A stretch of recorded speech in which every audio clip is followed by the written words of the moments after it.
In Kenya, we have at least three groups of people when it comes to preferences in terms of cars. This first group that says, I swear by German cars. Anything not engineered in Germany is not for me. Then there's the second group. These are people who swear by Toyota or rather Japanese manufacturers. So in this video, I'm just going to actually present you with factors that can help you decide whether you should choose a German car or just a Japanese car. We've collected some significant factors that will lead you towards that direction, and that is what I want to discuss in this video. So we'll be awarding the manufacturer in a scale of 0 to 1, with 0 being the least and 1 being the most score. So the first factor that should guide you is what we call a cost of acquisition, or rather the cost of buying a car. The cost of buying a German car is normally, if not all the time, more expensive than the cost of buying a Japanese car in Kenya. Regardless of whether you're going to import a 7-year-old car or you're going to buy a locally available car that has been imported, most of the times you find that German cars will have what we call higher price tag as compared to the Japanese car. Do not confuse that with resale value, because we'll come to that later. For example, if today you are torn with a decision in between a decision to buy a Golf MK7 against the competitors from Japan, that could be Mazda Xela, Subaru Impreza, or Toyota Auris. Golf will cost you, the 1.4 liter will cost you at least 2.3 million for a 2017 model, versus Auris, that is a 2017, that would cost you about 2 million maximum, or even less depending on how you're going to buy it and the dealer you're going to buy it from. So on the cost of acquisition, we give German as 0.5, we give Japanese 0.8. And let me write down, so because at the end of the day we want to add this point and see which manufacturer outweighs the other. So 0.5 versus 0.8. The other bit is that we are going to look at what is called perceived class. Perception is one of the factors that make people buy cars. How other people are also going to perceive us, the people around us, our professions, and things like that. In this aspect, German cars tend to be more appealing to the public, to the peers, to professionals. For instance, most young lawyers in Kenya would prefer to buy a C200 as their first car, or a C180 as compared to maybe buying a Toyota Premio, Toyota Allion, Mazda Atenza. Why? Because it's a German car, and German means class. That is debatable. I don't want to take sides, but as you can agree unanimously with me that German cars tend to have what is called a wide appeal to a wider population. So in terms of that, we give German cars a 0.7 against 0.5 for Japanese cars. We are not saying Japanese cars do not command respect. They actually stand out. Number 3, we are looking at the engineering of models from Japan and Germany. Germany has been known for what is called standards, and they follow what is called strict quality control mechanism when they are designing products. They love following protocols. In Japan, they also do engineering, but Japanese engineering is not as complicated as German engineering.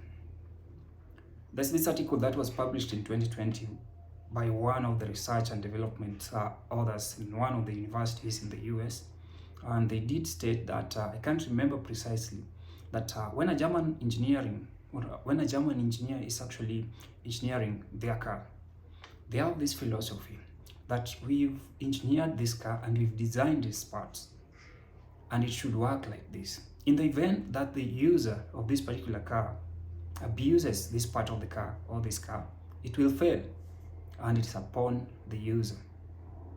However, the Japanese counterpart looks at it differently.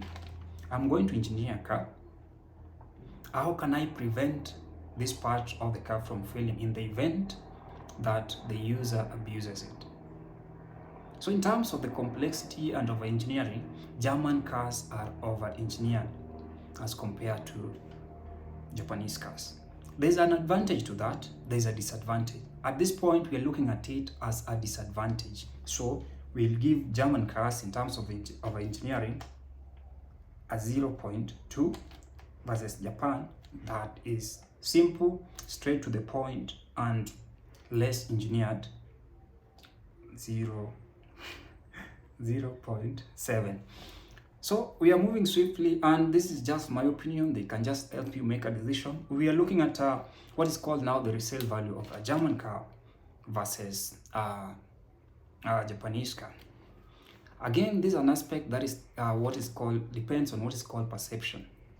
In Kenya, remember we said the cost of acquiring a German car when it's imported is always expensive than the cost of acquiring a Japanese car. But when it comes to resale value, once we bought these cars and we want to dispose them, in as much as resale value is a matter of perception, Japanese cars tend to have higher resale value as compared to German cars. And I want to issue a disclaimer and say that not all Japanese cars have better resale value.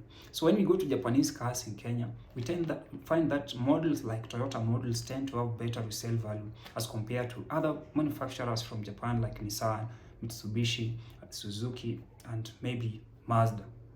Why? Because of the perception that we are talking about. People perceive Toyota as one of the cars that really stores value for money because of what we are going to talk about in this video. So in terms of resale value, if you want to store your money in a car, we'll give German cars a 0.3. Why? If you go to Gigi today, check BMW that has been used in Kenya for sale, you'll be surprised a very good BMW can even be sold for 500,000, 400,000 against a premium that is even of 209 being sold for about 1 million. So that is a lot of difference. So in terms of resale value, German cars 0.1, and I am being fair. This is because I've seen what is happening in the car market. Japanese cars, we give them around 0.8. 0.8. I hope we are continuing well. Now, we're looking at reliability of these cars. Cars from Germany and cars from Japan. You see, reliability, according to me, is just the ability of a car to run for a very long time, work consistently without breaking down or without bringing a lot of inconvenience to you.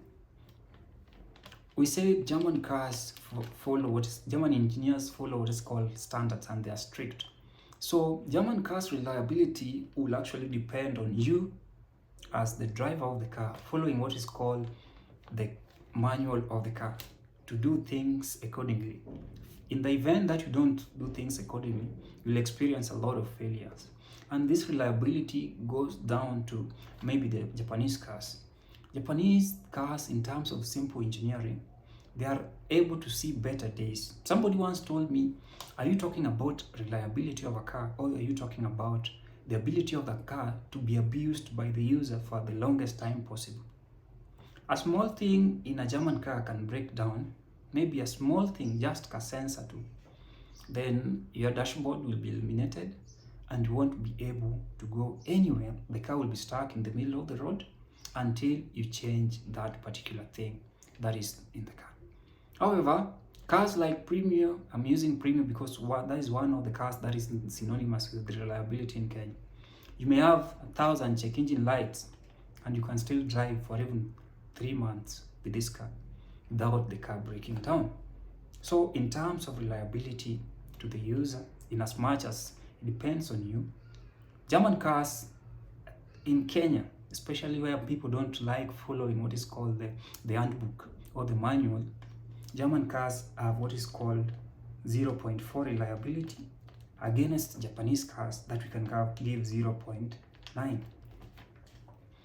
However, if you maintain your German car, this score may actually go up. The other bit is what is called the cost of parts. I've been owning a BMW for some time now, and I also experienced a Nissan Note for some time. I've also seen friends who drive Toyota early on Premium. Now, when it comes to cost of parts, remember, German cars have higher costs as compared to Japanese cars. For example, I was looking at maybe 4 brake pads for your BMW 1 Series. If you go to Inchcape, quotation would come to around, if I'm not wrong, around 40,000, even more. Because if you're going to replace a brake pad for maybe a BMW, not only a brake pad, you're going to do the brake pad plus the sensor.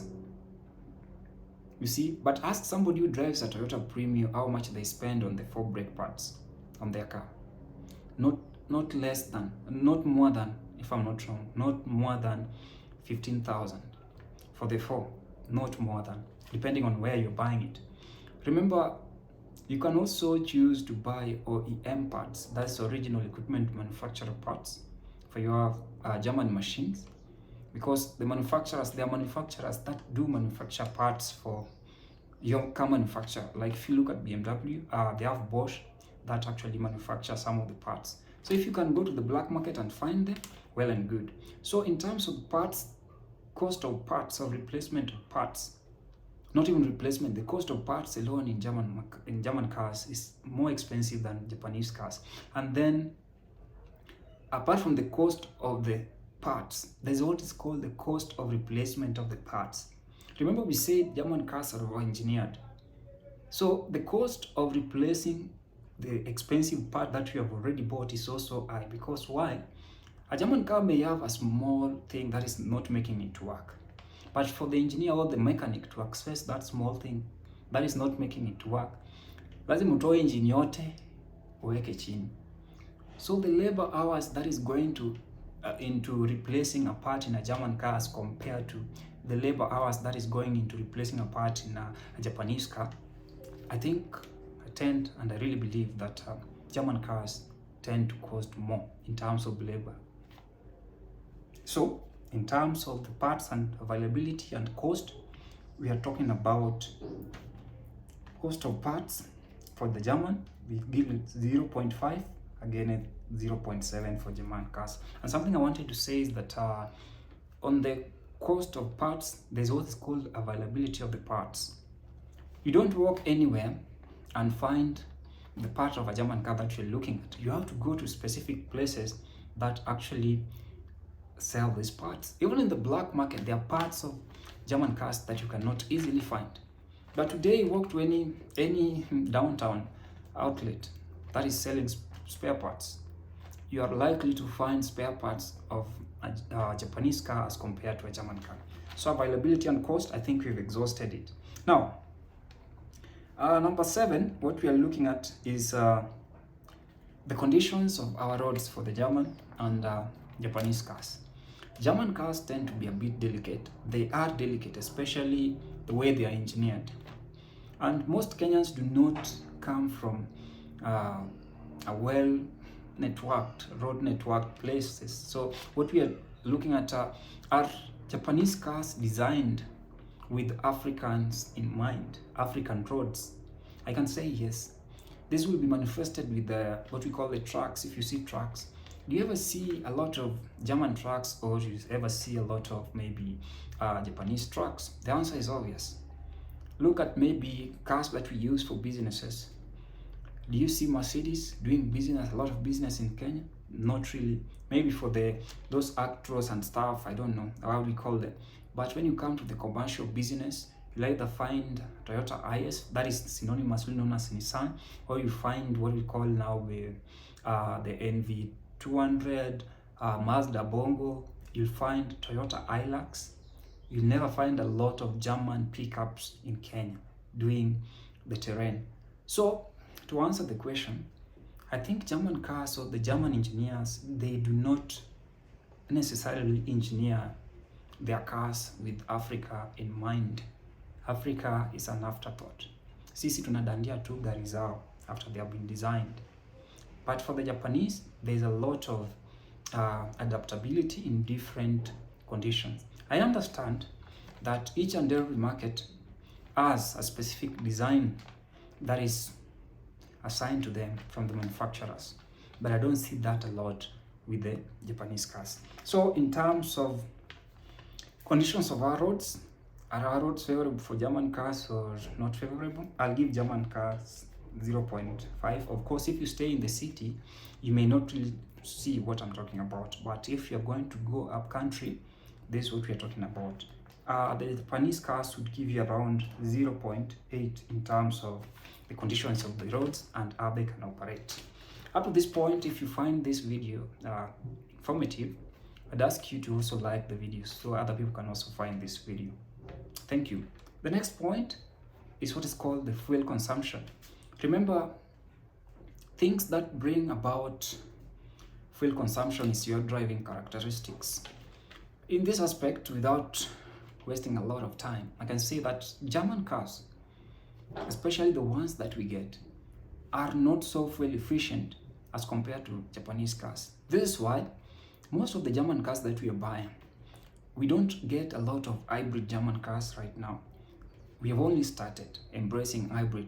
This can be attributed to the fact that Toyota, as one of the manufacturers of Japanese cars, and Honda, they pioneered the aspect of hybrid technology in cars. So when we talk about fuel efficiency, we are looking at Japan versus Germany. The more expensive available units in Germany that are hybrid are not mostly bought in Kenya. And we are looking at the hybrid technology in Japan. We are looking at the Skyactiv technology. We are looking at things like the power that comes in the Nissan Note. We don't get quite a lot of, especially in our market. We are talking about, I'm not saying that we don't have hybrid Japan cars or we don't have electric German cars. But in terms of fuel efficiency, in terms of the engineering, most of the Japanese cars are fuel efficient as compared to German cars. However, this is not all the time. There are cars that may not really stand the test of fuel efficiency from Japan as compared to Germany. So here we will do what is called a 0.6 for Japan against a 0.5 for Germany. The other aspect that we're looking at is what is called the overall cost of maintenance. Okay, overall cost, we save parts, but also we're looking at the service itself. Overall cost also goes down to what we call now, if you're going to replace the parts, you are going to do what is called, there's a minor service, there's a general service. If you put this one head to head, it goes without saying. If everything that we are going to change is constant, we are going to change brake pads, we are going to change the oil of the car, we are going to change what is called maybe the AC filter, the air filter, I don't know. Yani the basic things that you do on a service, if you're going to service your car.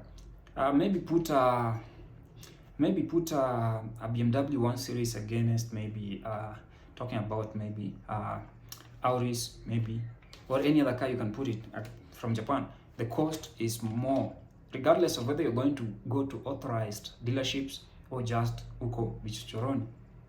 So in terms of overall cost of maintenance, in terms of and other aspects like insurance that comes, most of the German cars are valued high as compared to Japanese cars. So still we can give a 0.5 for German cars and we can give a 0.7 for Japanese cars. We can't give 100 because that is providing for people who don't really agree with what I'm saying, which is okay.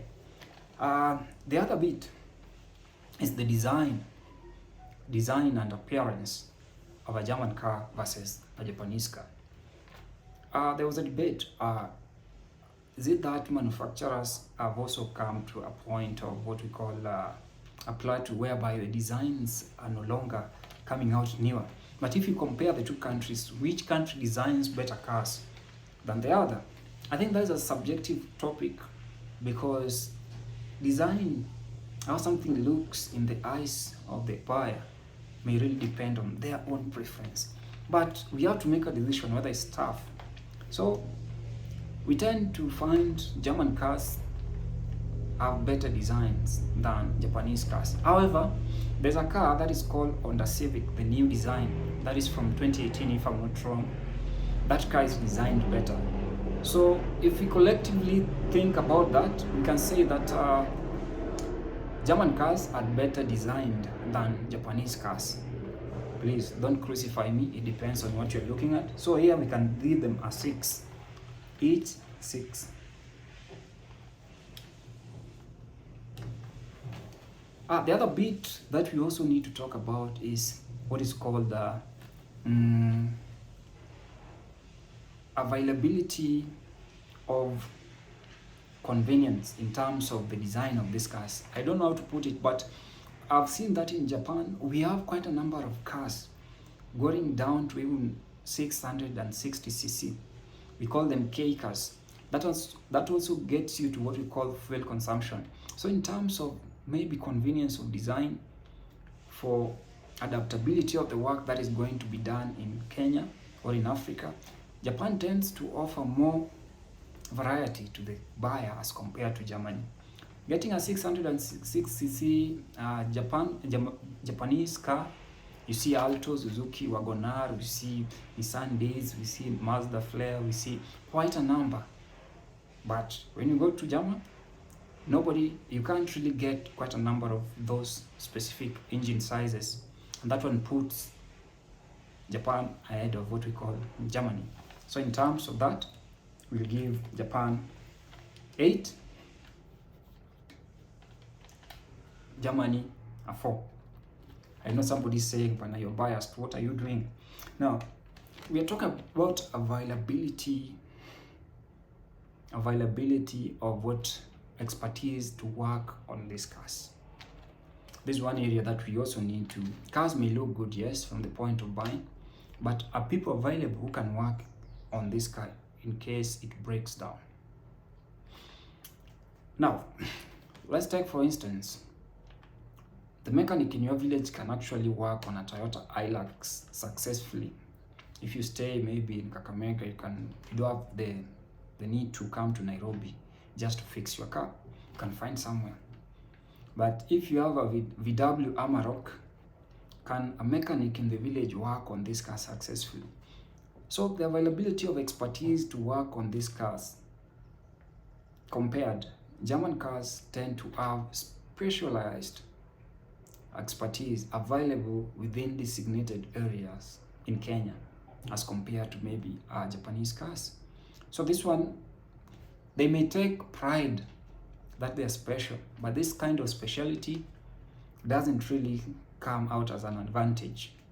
Maybe in a conversation, but not in real world, where we need a solution for a problem for our car. So German cars, kuna watu wa kufix German cars, but they are not many, and they're only available at specific places. For Japanese cars, almost every mechanic, hata mtu wa mkono anaweza fix, hata wewe you can fix. So that's one area that of engineering comes in. We talked about it. It puts a lot of semi-skilled mechanics at bay, so they cannot actually fix these cars easily as compared to maybe Toyota and Nissan. So there we will give German cars a 0.4 against Japanese cars. You can give them a 0.7. Then the other bit before we conclude this video is what we call the risk of theft between a German car and a Japanese car. And this may act as a guidance for a first-time buyer. If you have to buy a German car, what you need to understand is that not so many thieves in Kenya are attracted to German cars. One, the demand for their parts is not that high. Why? Because we don't have quite a lot of German cars in Kenya, and therefore people who steal cars to sell in parts, they don't have ready markets compared to Japanese cars. And within the Japanese cars, not all Japanese cars are prone to theft. So that is a clear, you should draw a line there clearly. So in Kenya, most stolen cars are Toyota, and they have also started stealing Mazdas. So that is one area that you need to actually make peace with. So in terms of theft, German cars are safe from theft. 0.9 against 0.3 for Japanese cars. So your German car is unlikely to be stolen, while your Japanese car in Kenya is likely to be stolen. The other bit here that as I conclude, we have talked about that design. Now, we actually need to conclude which one is better. According to the points that we've raised here, of course, Japanese cars have scored higher than German cars. And this is something that we need to agree with.